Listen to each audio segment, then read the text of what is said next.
Stump is listening to this, so come on. Let's assist her. So essentially, there are three statements that have been sent.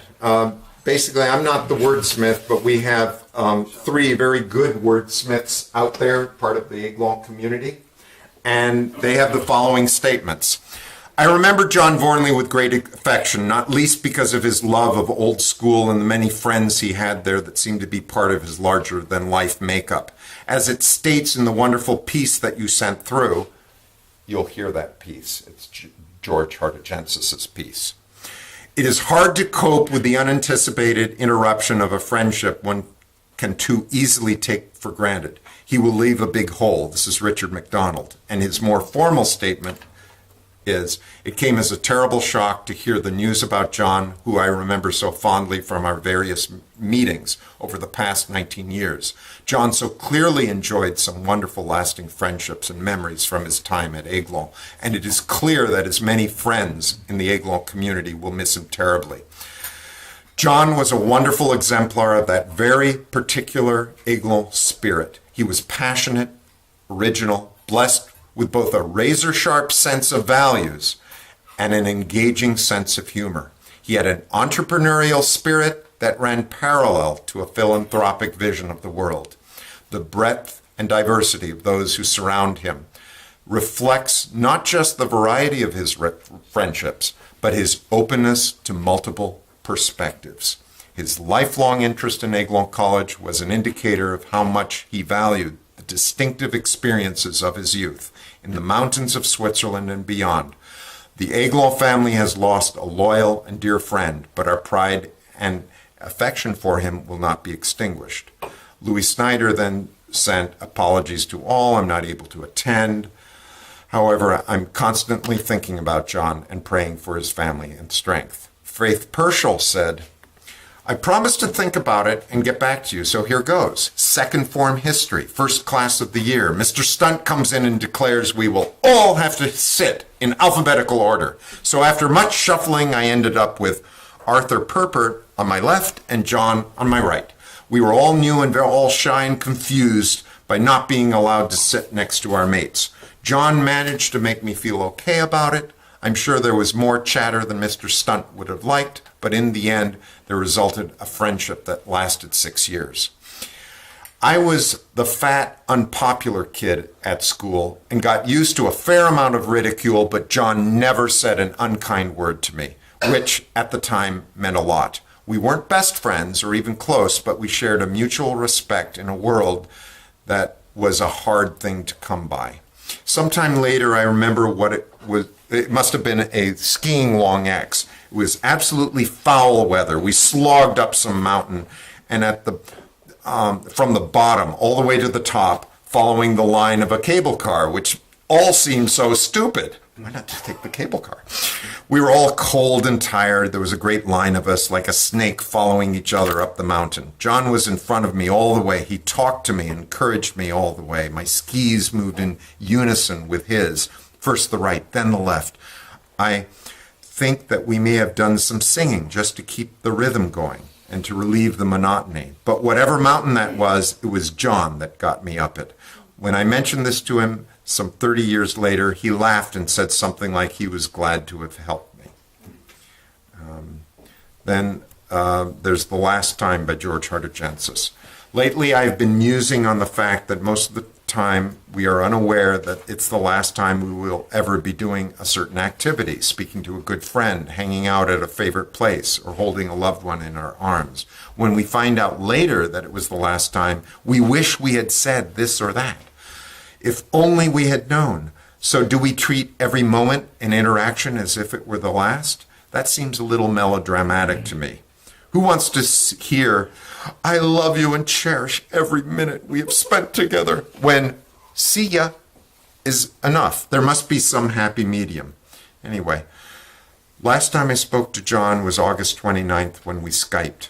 It had been a while since we'd chatted, so we did some catching up.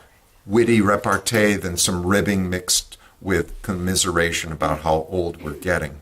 John pointed out that most Europeans he knew, who were our age, are entering retirement, It seems strange to us because I'm transitioning into new directions and John's venture capital machinations were going full tilt.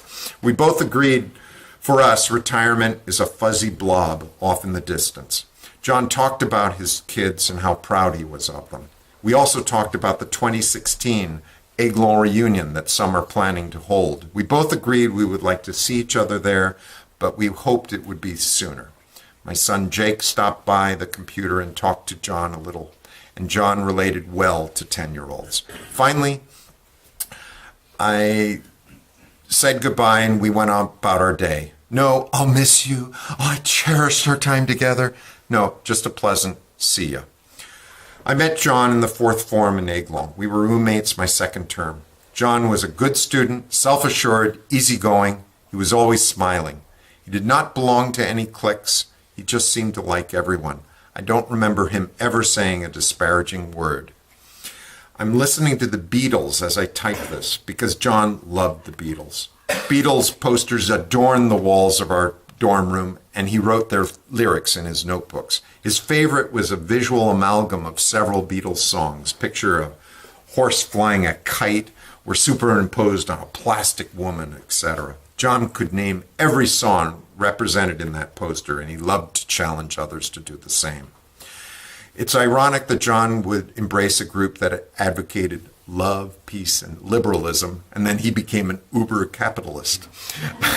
I think that what he loved was the Beatles' creativity, which John carried over in his professional life. While at Aiglon, he created a newspaper called Nolja. He had me draw the covers for the first few issues. We were both early adopters, and since we exchanged early emails long before the advent of Netscape web browsers, I tried to create an e-Nolja, which never gained traction. John was a good skier, an avid hiker. His talent he liked to show off most was his ability to drool. Don't do it. Don't. Thought that one? Okay, yeah, we'll skip that one. Yeah, right. I read Okay. that. You read that too? I read it. I liked it. I know, it was fun. I thought it was Okay. great. I picture John with his head slightly tilted back, Well, no. Okay. his chin pointed forward. Don't. No, I'm skipping it. It's okay. His body language open and accepting. That one? Yeah. That's okay. Saying, come on in. In his hand is a business card signed by Buzz Aldrin, stating that the reader should listen to John, for he knows what he's talking about. I see him making time for his friends, despite the fact that he's always busy, and Jill can be testament to some of that. It's he drove. He was in L.A.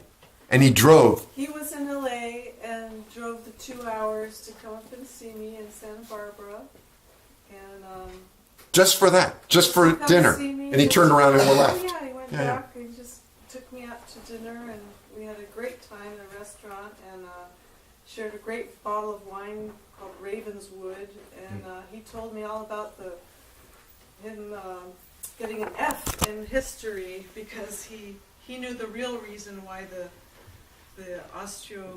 Austro-Hungarian. Hungarian War. Well, the empire. Why it broke Empire. up. Right. Why, yeah, he knew the whole reason why, because it was his family that won the war.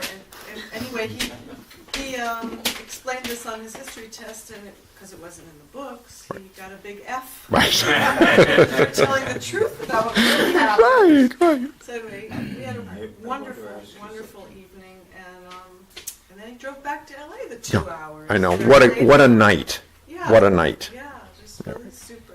Right. Just Yeah. wonderful person. So, anyway, and so George.